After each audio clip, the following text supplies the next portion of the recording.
Good morning, student. Today we will discuss about the phylum Chordata. Today we will discuss about the classification of Chordata, and then we go further about the vertebrates and all.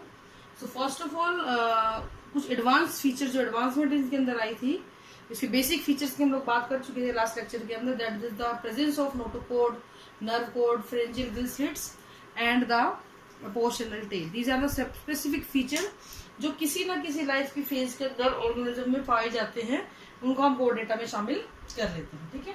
The phylum chordata itself divided into two division, that is acrania and craniata. Acrania means without cranium box. तो ये जो आपका school होता है ना, जिसमें आपका brain है या ब्रेन बॉक्स आप इसको बोल देते हो, ये एक्रेनिया जो होते हैं इनके पास ऐसा कोई ब्रेन बॉक्स जैसी स्ट्रक्चर नहीं होती. Whereas the craniates are with cranium. इनके पास क्रेनियल बॉक्स होता है या विद क्रेनियम इसको हम बोल सकते हैं.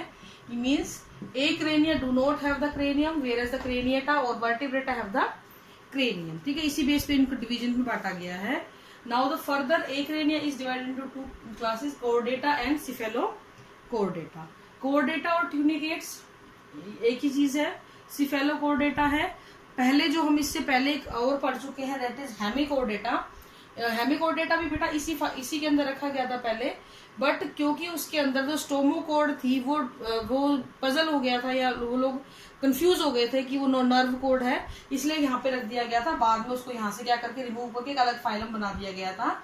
तो पहले भी जो नर्व, ये जो आपका हेमिकोर्डेटा था, वो एक्रेनिया के अंदर शामिल किया गया था. मैं आपको बता चुकी हूँ earlier they were described in the chordata, फिर बाद में उनको रिमूव किया गया था. The reason is they have the stomochord which shows resemble with the nerve cord, लेकिन वो नर्व कोड नहीं थी.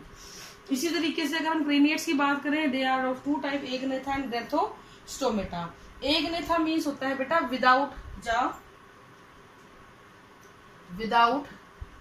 जा. इनके पास जबड़े नहीं होते हैं. ग्रेथोस्टोमेटा आर विद जो, इनके पास जबड़े होते हैं. ये जो होते हैं ना आपके जबड़े जिसको आप बोलते हो, उनकी हम बात कर रहे हैं यहाँ पे. अब हम बात करते हैं कुछ और एडवांस फीचर ऑफ कोर्डेटा की. तो लिविंग एंडोस्केलेटन होता है, ये बड़ी इंपॉर्टेंट बात है. दे have the living endoskeleton. It means कि जैसे जैसे ऑर्गेनिज्म ग्रोथ करेगा उसका एंडोस्केलेटन भी साथ साथ में ग्रोथ करता चला जाता है बेटा. ठीक है. यहाँ पे circulatory system, respiratory system, nervous system, digestive system, endocrine system. ठीक है. एंडोक्राइन सिस्टम की हम बात करें, डाइजेस्टिव सिस्टम की हम बात करें, तो ये बहुत ही ज्यादा एडवांस होते चले जाते हैं, एडवांस मिलते हैं. बहुत efficiently they are performing their work. Nervous system in coordination with the endocrine system perform various function in our body itself. Okay. Now developed sense organ. इन ऑर्गेनिज्म का सेंस ऑर्गन भी बहुत ज्यादा डेवलप होता है. ये कुछ ओवरऑल एडवांस फीचर्स हैं जो दिखते हैं हम लोगों को, जो काम कर रहे हैं हमारी बॉडी के अंदर. नोटोकोड, नर्व कोड मैंने आपको पहले भी बताया है. They can be present whole life, और या फिर किसी भी डेवलपमेंटल फेज में, एम्ब्रियो बनने के दौरान किसी भी डेवलपमेंटल फेज के अंदर ये होता है. ठीक है. अब बेटा यहाँ पे ना कई बार एक लाइन गिर जाती है, मैं आपको वो थोड़ा सा बता देती हूँ, आप थोड़ा समझने की कोशिश करना. All vertebrates are chordate but all chordates are not vertebrate. तो ये चीज आप थोड़ा ध्यान देना, मैं समझाऊंगी इसको आपको. कहने का मतलब ये है कि जितने भी वर्टिब्रेट्स हैं वो सब के सब कोर्डेट्स के अंदर शामिल होते हैं. लेकिन जितने भी कोर्डेट है वो सब वर्टिब्रेट नहीं है. क्यों? क्योंकि यहाँ पे एक्रेनिया वाला ग्रुप भी है जिसमें यूरोकोर्डेटा और सिफेलोकोर्डेटा भी आते हैं, which do not have the cranium box. तो इसीलिए बोला गया है कि जितने भी वर्टिब्रेट है वो तो कोर्डेटा है, लेकिन सारे कोर्डेटा वर्टिब्रेट नहीं है, because they also contain the acrania, urochordata और सिफेलोकोर्डेटा. ठीक है बेटा. अब हम क्या करेंगे, अब हम धीरे धीरे इस एक वर्टिब्रेट्स का क्लासिफिकेशन और है छोटा सा, उसके बारे में हम बात कर लेते हैं. ठीक है. उसके बाद फिर मैं आपको इनके एक एक करके बताऊंगी इन सब के बारे में. तो अब जैसे हमने यहाँ तक कर लिया है, ये कोर्डेटा का क्लासिफिकेशन है. वर्टिब्रेट्स का भी मैं थोड़ा सा आपको यही बता देती हूँ. वी हैव डिवाइडेड वर्टिब्रेट्स और क्रेनिएट्स इनटू टू पार्ट. वो मैं बता चुकी आपको, एगनेथा एंड ग्रेथोस्टोमेटा. ओके. ये किसके बेस पे है, जॉज के बेस पे है। ठीक है, जॉज के बेस पे इसको हमने बांट दिया गया है। इसके बाद इसमें ये विदाउट जॉ होते हैं, विदाउट जॉ, और ये विद जॉ होते हैं। ओके बेटा, अब हमने इसको क्लास में बांटा है। इसमें आती है आपके एक क्लास दैट इज साइक्लोस्टोमेटा। इसकी हम बात करेंगे अब नेक्स्ट लेक्चर में, साइक्लोस्टोमेटा। ओके, अगर हम इसकी बात करें तो इसको हमने फर्दर 2 सुपर क्लासेस में बांटा हुआ है। सुपर क्लास, सुपर क्लास कौन कौन सी है बेटा, यहाँ पे पाइसिस है और टेट्रापोडा है। 2 सुपर क्लास हैं, पाइसिस फिशेस वगैरह आएंगे आपके, और टेट्रापोडा, टेट्रापोडा जिनके 4 पैर हैं। 4 पैर का मतलब ये आपके जो हाथ है ना, ये भी पहले पैर थे, धीरे धीरे हम खड़े हो गए, हमारी वर्टिब्रल कॉलम इरेक्ट हो गई, सीधी हो गई। सीधी से मतलब कि हम खड़े हो गए, वर्टिब्रल कॉलम ने सपोर्ट किया पैरों को, खड़े हो गए। हाथ भी इसी में आते हैं, 4 हो गए, 2 हाथ 2 पैर, Tetrapoda. Now Pisces is further divided into 2 classes. इसकी 2 क्लास हैं, कौन कौन सी है बेटा, कॉन्डक्ट थाइस और ऑस्टिक थाइस।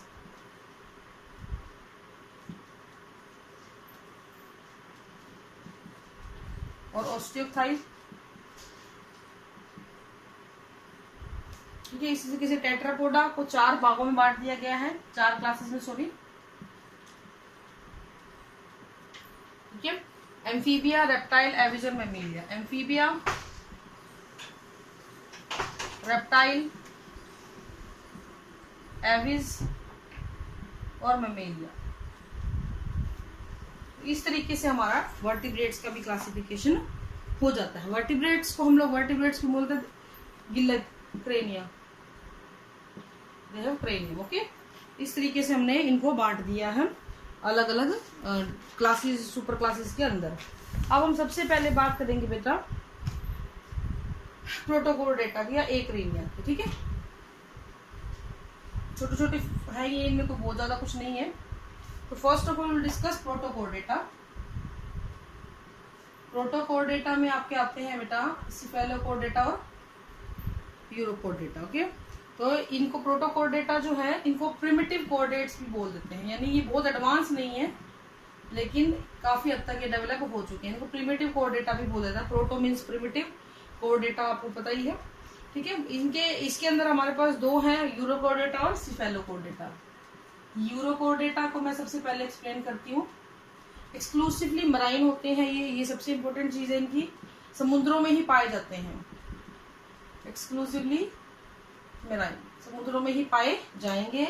मोस्टली ससाइल होते हैं, फिक्स्ड होते हैं, और फिल्टर फीडिंग होते हैं। ससाइल हैं और फिल्टर फीडिंग, पानी के अंदर जो भी चीजें होंगी उन्हीं से अपना फीडिंग करेंगे। फिल्टर फीडिंग एनिमल होते हैं, पानी को अपने अंदर लाते हैं और उसको बाहर निकालते हैं, छानते वक्त उसको फीडिंग ले लेते हैं उसमें से। ठीक है, इनका इंपॉर्टेंट फीचर होता है कि बॉडी जो होती है इनकी एक लेदरी सब्सटेंस से कवर्ड रहती है या उससे बनी हुई होती है, इज कवर्ड विद ट्यूनिका। और ये ट्यूनिका जो होती है ये एक लेदरी सब्सटेंस होती है जो ट्यूनिसिन प्रोटीन से बनी हुई होती है। ये इसका एक स्पेसिफिक फीचर होती है। इसको हम ट्यूनिसिन को हम एनिमल सेलुलोज भी बोल देते हैं, एनिमल सेलुलोज। तो बेसिकली पॉलीमर है ग्लूकोज का, ट्यूनिसिन। ठीक है, उसके बाद हम बात करते हैं नोटोकोड की। तो नोटोकोड, क्योंकि हमने एक ही बात बोली है कि नोटोकोड कभी ना कभी यहाँ पे मिलेगी ही मिलेगी। तो नोटोकोड जो होती है ये it occurs in tail of larva, यानी इसका जो लार्वा होता है ना यूरोकोर्डेटा का, इसके लार्वा में मिलती है, अडल्ट में डिसअपियर। अडल्ट में ये नहीं होती है, सिर्फ लार्वा की टेल में पाई जाती है नर्व कोड। तो मिल तो गई ना।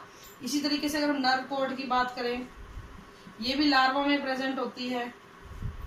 फिर लार्वा में तो होती है, और अडल्ट के अंदर क्या होती है बेटा, ये रिप्लेस कर दी जाती है सिंगल डोर्सल गैंग्लियन के द्वारा, replaced by single dorsal ganglion. ठीक है, इसके द्वारा रिप्लेस कर दी जाती है। फ्रेंजियल ग्लिसिड की अगर हम बात करते हैं तो ये न्यूमरस होती हैं।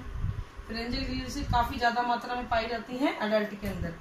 ठीक है, तो अडल्ट में भी मिलती हैं, तो ये लाइफ लॉन्ग रहती हैं। इसके अंदर गिल्स जैसी कोई स्ट्रक्चर नहीं मिलती है, ये ध्यान रखना। फ्रेंजियल गिल स्लिट्स मिलेंगी लेकिन गिल्स जैसी कोई स्ट्रक्चर आपको यहाँ पे देखने को नहीं मिलती है। अगर लार्वा की बात